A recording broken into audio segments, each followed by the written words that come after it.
ರೀ ಈ ಕೂಡಲ ಸಂಗಮ ಸ್ವಾಮಿಗಳ ಏನು ಕೂಡಲ ಸಂಗಮದಲ್ಲಿ ಆಸ್ತಿ ಇದೆ ಅದು ಪ್ರಮಾಣ ಹುಂಚಿಗಟ್ಟಿ ತನ್ನ ಫ್ಯಾಮಿಲಿ ಟ್ರಸ್ಟ್ ಮಾಡ್ಕೊಂಡಾನೆ. ಇದನ್ನು ಹೈಲೈಟ್ ಮಾಡಿರಿ ಮಾಧ್ಯಮದವ್ರು, ಕೇಳ್ರಿ ಅವನಿಗೆ.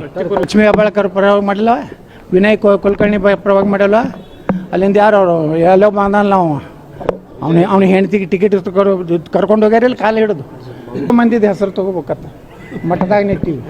ನೀವು ದುಷ್ಟರ ಹೆಸರು ತೊಗೋಬೇಕಾದ್ರೆ ಹೊರಗೆ ನಡ್ರಿ ಹೇಳ್ತೀನಿ, ರಾವಣ ದುರ್ಯೋಧನ ಯಾರದವ. ಗರ್ದಿಗೆ ಮತ್ತು ವೀಕ್ಷಕರಿಗೆ ನಮಸ್ಕಾರ ಗಡ್ರಿ.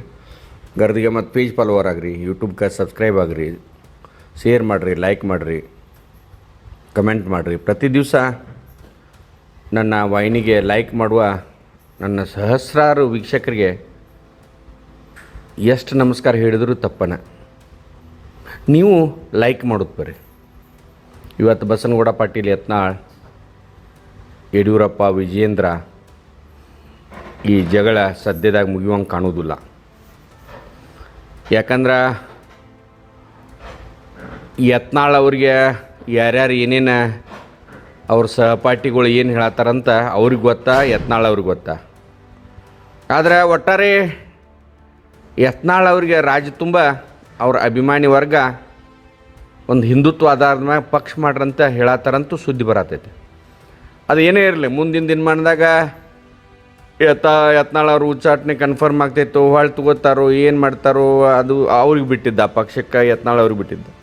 ಆದರೆ ಯತ್ನಾಳ್ ಅವ್ರು ಮಾತಾಡೋದನ್ನ ಕೆಲವೊಂದು ಈ ರಾಜಕಾರಣಿ ಮುಖ್ಯಮಂತ್ರಿ ಆದ ಅವ್ರ ಕುಟುಂಬಗಳ ಪರಿಸ್ಥಿತಿ ಏನಾಗೈತೆ ಅನ್ನೋದನ್ನು ಭಾಳ ನೈಜವಾಗಿ ಹೇಳಿದಂಥ ಘಟನೆಯನ್ನು ನಿಮ್ಮ ಮುಂದೆ ಇಡ್ತೇನೆ. ಯಾಕಂದ್ರೆ ನಾನು ಮರ್ತೀನಿ, ನಾ ಮುಖ್ಯಮಂತ್ರಿ ಆಗಬೇಕಾದ್ರೆ ಕುರಿಕೊಂಡು ಬಿದ್ದು ಹೋಗಿರ್ತಾವೆ. ಇವತ್ತು ದೇವರಾಜ ಅರಸರು ಮುಖ್ಯಮಂತ್ರಿ ಆಗಿ ಅವ್ರ ಮನೆಯಾಗ ಯಾರೂ ರಾಜಕಾರಣ ಮಾಡಿದಂಥ ಪರಿಸ್ಥಿತಿ. GH ಪಟೇಲ್, ವೀರೇಂದ್ರ ಪಾಟೀಲ್ ಕೈಲಾಗ ಅವ್ರ ಹೈಯೆಸ್ಟ್ MLAಗಳ್ನ ಆರಿಸಿ ತಂದಿದ್ರು ಕಾಂಗ್ರೆಸ್ನಿಂದ. ಆನಂತರ ರಾಮಕೃಷ್ಣ ಹೆಗಡೆ, ಇನ್ನೂ ಅನೇಕ ಜನ 5-6-7 ಜನ, ಇವತ್ತಿಗೆ 10-15 ಜನ ಮುಖ್ಯಮಂತ್ರಿ ಆದವ್ರ ಮನ್ಯಾಗ ಯಾರೂ ರಾಜಕಾರಣ ಇಲ್ಲ. ಒಟ್ಟಾರೆ ಅವ್ರು ಹೇಳೋದ್ರಾಗ ಭಾಳ ನೈಜತೆ ಇರ್ತೈತೆ. ಮುಖ್ಯಮಂತ್ರಿ ಅಂತಿರ್ತಾರೆ ನೀವು, ಅವ್ರ ಕುಟುಂಬ ರಾಜಕಾರಣದಾಗ ಮುಖ್ಯಮಂತ್ರಿ ಆಗಿ ಆಳಿದ್ರೂ ರಾಜ್ಯದಾಗ ಅವ್ರ ಮನ್ಯಾಗ ಯಾರೂ ರಾಜಕಾರಣ ಮಾಡಿದಂಥ ಪರಿಸ್ಥಿತಿನೂ ಕರ್ನಾಟಕದ ಜನ ತಂದೈತೆ ಅನ್ನೋದನ್ನು ಭಾಳ ವಿವರಣಾತ್ಮಕವಾಗಿ ಮಾತಾಡಿದ್ದಾರೆ. ಅವ್ರು ಏನು ಮಾತಾಡಿದ್ದಾರೆ ಕೇಳ್ರಿ, ಶೇರ್ ಮಾಡಿರಿ, ಲೈಕ್ ಮಾಡಿರಿ, ಕಮೆಂಟ್ ಮಾಡಿರಿ. ನಮಸ್ಕಾರ. ಈ ಕೂಡಲ ಸಂಗಮ ಸ್ವಾಮಿಗಳ ಏನು ಕೂಡಲ ಸಂಗಮದಲ್ಲಿ ಆಸ್ತಿ ಇದೆ ಅದು ಪ್ರಮಾಣ ಹುಂಚಿಗಟ್ಟಿ ತನ್ನ ಫ್ಯಾಮಿಲಿ ಟ್ರಸ್ಟ್ ಮಾಡ್ಕೊಂಡಾನೆ. ಇದನ್ನು ಹೈಲೈಟ್ ಮಾಡಿರಿ ಮಾಧ್ಯಮದವ್ರು, ಕೇಳ್ರಿ ಅವನಿಗೆ. ಯಾರು ವ್ಯಕ್ತಿಪರ? ಅವ್ರು ಎಲ್ಲರ ಪರ ಮಾಡ್ಯಾರ. ಲಕ್ಷ್ಮೀ ಹೆಬ್ಬಾಳ್ಕರ್ ಪರವಾಗಿ ಮಾಡಿಲ್ಲ, ವಿನಯ್ ಕುಲಕರ್ಣಿ ಪರವಾಗಿ ಮಾಡಿಲ್ಲ, ಅಲ್ಲಿಂದ ಯಾರು ಅವರು ಎಲ್ಲೋ ಬಂದಲ್ಲ ನಾವು ಅವ್ನಿಗೆ ಹೆಂಡತಿಗೆ ಟಿಕೆಟ್ ಕರ್ಕೊಂಡು ಹೋಗ್ಯಾರ ಇಲ್ಲಿ ಕಾಲು ಹಿಡಿದು. ಹಾಂ ಹೆಸರು ಅದಕ್ಕೆ ನೋಡ್ರಿ, ಚಲೋ ಮಂದಿದ ಹೆಸರು ತೊಗೋಬೇಕತ್ತ ಮಠದಾಗ ನಿಂತೀವಿ. ನೀವು ದುಷ್ಟರ ಹೆಸರು ತೊಗೋಬೇಕಾದ್ರೆ ಹೊರಗೆ ನಡ್ರಿ ಹೇಳ್ತೀನಿ, ರಾವಣ ದುರ್ಯೋಧನ ಯಾರದವ.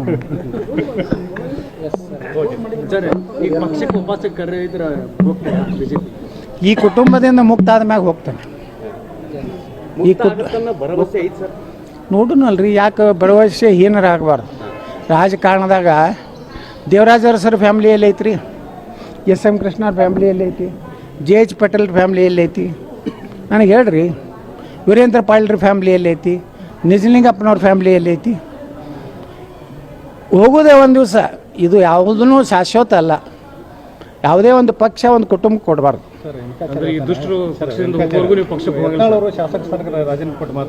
ಮೊದಲು ವಿಜಯೇಂದ್ರ ರಾಜೀನಾಮೆ ಕೊಡತ್ತೇಳ್ರಿ. ಯಾಕಂದ್ರೆ DK ಶಿವಕುಮಾರ್ ಹೇಳ್ಯಾನ, ನಮ್ಮ ಭಿಕ್ಷೆಯಿಂದ ನೀವು ಹಾಗೆ ಹೇಳ್ಯಾರ ಇಲ್ಲ, ನೀವು ಮಾಧ್ಯಮದವ್ರು ಹೇಳ್ರಿ ಏನಂತ ಹೇಳ್ಯಾರಿ, ನಮ್ಮ ಭಿಕ್ಷೆಯಿಂದ ನೀ MLA ಆಗ್ಯಪ್ಪ, ವಿಧಾನಸಭಾ ಕಟ್ಟಿ ಹತ್ತಿದ್ದೆ, ನಾವು ಏನಾರ ನಾಗರಾಜಗೌಡ ಕೊಟ್ಟಿದ್ರೆ ನೀನು 30,000 ಲಗ ಹೊಡಿತಿದ್ದೆ ಅಂತ ಹೇಳಿದ್ದ. ಮೊದಲು ವಿಜಯೇಂದ್ರ ರಾಜೀನಾಮೆ ಕೊಡಲಿ, ನಾನು ರಾಜೀನಾಮೆ ಕೊಡ್ತೀನಿ, ಇಬ್ಬರು ಇಲೆಕ್ಷನ್ ಮಾಡೋಣ. ದಮ್ಬಿದೆಯಾ ವಿಜೇಂದ್ರ? ಇಂಥ ಹಂದಿಗಳಿಂದ ಯಾಕೆ ಮಾತಾಡಿಸ್ತೀವಿ ವಿಜೇಂದ್ರ? ಹಾಂ, ತಾವೊಬ್ಬ ಸ್ವಾಮಿಯಾಗಿ SC ಸರ್ಟಿಫಿಕೇಟ್ ಕೂಡ ನಾನು ನಾಚಿಕೆ ಆಗೋದಿಲ್ಲ ವಿಜೇಂದ್ರ. ನಿನ್ನ ಶಿಕ್ಷಣಿಗೆ ನಿನಗೆ ದಮ್ಮಿದ್ರೆ ನೀನು ನನಗೆ ನೇರವಾಗಿ ಮಾತಾಡ. ನನಗೆ ರಾಜೀನಾಮೆ ಕೇಳ್ತಿಯಲ್ಲ, ನೀ ರಾಜೀನಾಮೆ ಕೊಡು. ಶಿಕಾರಿಪುರಕ್ಕೆ ನೀ ಕೊಡು, ವಿಜಯಪುರಕ್ಕೆ ನಾ ಕೊಡ್ತೀನಿ. ಬರೀ ಭಗವ ಜಂಡ ಮ್ಯಾಗ ನಾ ಆರಿಸ್ಬರ್ತೀನಿ. ಮುಸಲ್ರ ಹೋಟೆ ಬೇಡ ಅಂತ ಹೇಳಿನ, ಸಾಬ್ರ ಹೋಟ ನನಗೆ ಬೇಕಾಗಿದೆ. ಹಾಂ ರೆಡಿ, ಐ ಆಮ್ ರೆಡಿ. ದಮ್ ಇತ್ತಂದ್ರೆ ಹೇಳತ್ತೇಳ್ರಿ ಅವನಿಗೆ. ಯಾಕಂದ್ರೆ DK ಶಿವಕುಮಾರ್ ಹೇಳಿದಕ್ಕೆ ಪ್ರತಿಕ್ರಿಯೆ ಕೊಡಬೇಕಾಗಿತ್ತಲ್ಲ. ಇಲ್ಲ ನಾನು ಬಿ ಜೆ ಪಿಯಿಂದ ಗೆದ್ದಿದ್ದೀನಿ, ತಾಕತ್ತಿದ್ರೆ ನಮಗೆ ಗೆದ್ದು ತೋರಿಸ್ತೀನಿ ಅಂತ ಹೇಳಬೇಕಾಗಿತ್ತು, ಹೇಳಲ್ಲ. ನಾ ಹೇಳಕತ್ತೀನಿ, ಬಾ ನೀನು ರಾಜೀನಾಮೆ ಕೊಡು, ನಾನು ಕೊಡ್ತೀನಿ. ನೀ ಹಂದಿಗಳ ಕಡೆಯಿಂದ ಮಾತಾಡ್ಸಬೇಡ. ಹಂದಿಗಳು ಅಲ್ಲಿ ಹೊರಗಡೆ ಆಡ್ತಾವೆ, ಅವು ಮನೆಯಲ್ಲಿ ಕರ್ಕೋಬಾರ್ದು.